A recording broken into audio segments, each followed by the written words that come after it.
Hello दोस्तों, स्वागत करता हूं आपका एग्ज़ाम ट्रेनर यूट्यूब चैनल पर। तो हम देख रहे थे जो हमारे वन रक्षक है उसके इम्पोर्टेंट क्वेश्चन, ठीक है, और उसके शॉर्ट पेपर देख रहे थे, ठीक है। तो हमारा टॉपिक है जनरल साइंस। कौन सा टॉपिक है? जनरल साइंस, जीएस का टॉपिक है, ठीक है। तो इसके क्वेश्चन देखते हैं, चलो शुरू करते हैं। पहला क्वेश्चन दिया है, मृदा जो बहुत कम जल में अवशोषित करती है, दोमट, जनक, चट्टान, बालू या चिकनी। तो इसका राइट आंसर क्या होगा? इसका राइट आंसर होगा बालू, ठीक है। अगले क्वेश्चन में बढ़ते हैं। अगला क्वेश्चन दिया है हमें कि तारपीन के तेल का शुद्धिकरण किया जाता है भाप आश्वासन द्वारा, साधारण आश्वासन द्वारा, प्रभाजी आश्वासन द्वारा या कम दाब पर आश्वासन द्वारा। तो किसके द्वारा किया जाता है? जो भाप आश्वासन होता है, भाप आश्वासन, कौन सा भाप आश्वासन होता है, उसके द्वारा क्या किया जाता है? जो तारपीन तेल होता है उसका शुद्धिकरण किया जाता है, ठीक है। ये तारपीन जो होता है, तारपीन, इसका उपयोग जो पेंट करते हैं, पेंट में मिलाने के लिए, ठीक है। पेंट का जो कलर होता है उसमें मिलाने के लिए, या फिर हमारे हाथों में पेंट लग जाता है उसको साफ करने के लिए भी तारपीन तेल का उपयोग किया जाता है। अगले क्वेश्चन में बढ़ते हैं। निम्नलिखित तत्वों में से विद्युत ऋणाता का सही बढ़ता क्रम है। तो कौन सा सही बढ़ता क्रम है ये बताना है। तो कौन सा है? PSNO, ये जो क्रम है ये क्या है?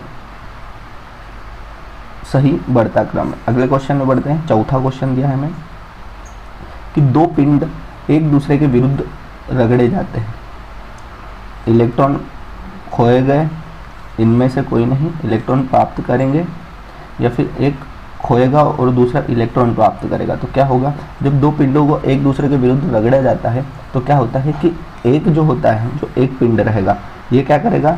जो इलेक्ट्रॉन है उनको खोएगा, ठीक है, और ये क्या करेगा? वो इलेक्ट्रॉन प्राप्त करेगा, ठीक है। दोनों में से एक खोएगा इलेक्ट्रॉन और एक क्या करेगा? इलेक्ट्रॉन प्राप्त करेगा, ठीक है। अगला क्वेश्चन दिया है कि घर्षण बल सीधे समानुपाती होता है भार, क्षेत्रफल, गतिमान वस्तु के इन सब कारकों का पर या आकार पर। तो किस पे? जो गतिमान वस्तु होती है इनके वस्तु के इन सभी कारकों पर जो घर्षण बल होता है वो सीधे किस पे समानुपाती होता है? तो गतिमान वस्तु के इन सभी कारकों पर, ठीक। अगले क्वेश्चन में बढ़ते हैं। अगला क्वेश्चन दिया है, पराग कण उत्पन्न होते हैं वर्तिकाग्र से, उत्तंतु से, वर्तिकाग्र में या फिर पराग कोश में। तो कहाँ होते हैं? पराग कोश में। जो पराग कण होते हैं, पराग कण, वो कहाँ उत्पन्न होते हैं? तो पराग कोश में पराग कण उत्पन्न होते हैं, ठीक है, याद रखना है।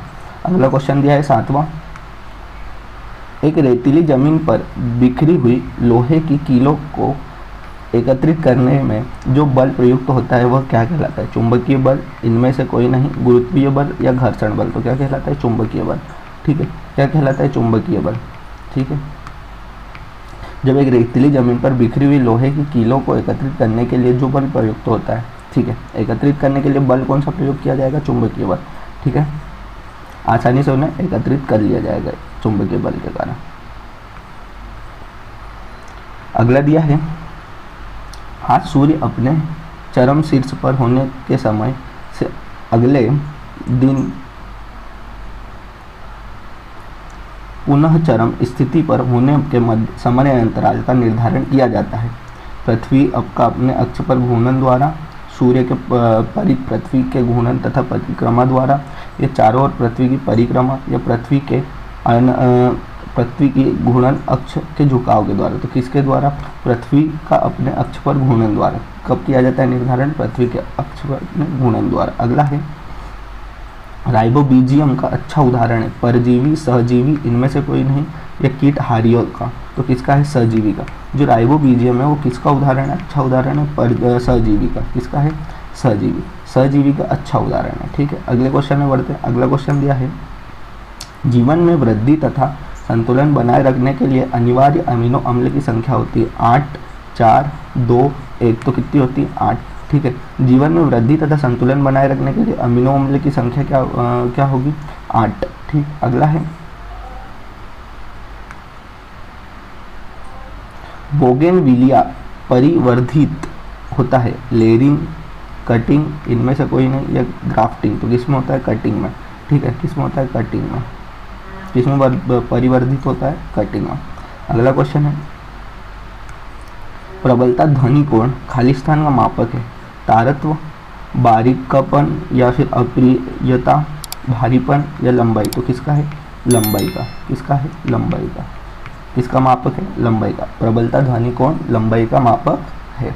अगला है 13वां क्वेश्चन हमारा कि दो अमिश्रणीय द्रव्यों को निम्न विधि द्वारा पृथक कर सकते हैं। ठीक है, अमिश्रणीय, भाप आश्वासन द्वारा, प्रभासी आश्वासन द्वारा, प्रभासी स्तंभन द्वारा या पृथककारी कीप द्वारा। तो किसके द्वारा किया जाता है पृथककारी कीप द्वारा। ठीक है, दो अमिश्रित द्रव्यों को निम्न विधि द्वारा मतलब पृथक अलग किसके द्वारा किया जाएगा तो पृथककारी कीप द्वारा। ठीक, अगला क्वेश्चन दिया है किसी साज की टाइट की गई डोर खालिस्तान आवृत्ति से उत्पन्न होती है, इनमें से कोई नहीं, समान, निम्न, उच्च। तो किसके द्वारा होगी उच्च। ठीक है, किसी साज की टाइट की गई डोरी उच्च आवृत्ति ध्वनि उत्पन्न करेगी। कैसी ध्वनि उत्पन्न करेगी उच्च आवृत्ति। ठीक, अगले पे बढ़ते हैं। 15वां क्वेश्चन दिया है हमें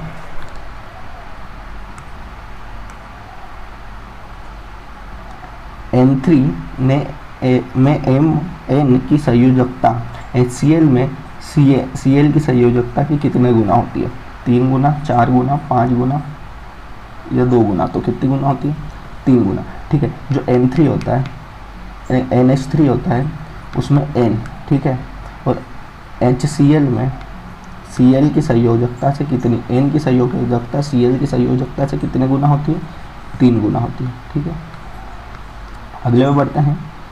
सोलर कुकर में निम्नलिखित में से कौन सा दर्पण उपयोग किया जाता है, इनमें से कोई नहीं, समतल दर्पण, उत्तल दर्पण, अवतल दर्पण। तो कौन सा समतल दर्पण, समतल दर्पण।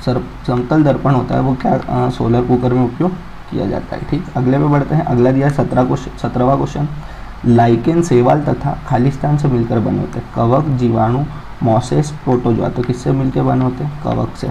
जो लाइकेन है और शैवाल है वो किससे मिलकर बने होते हैं कवक से मिलकर बने होते हैं।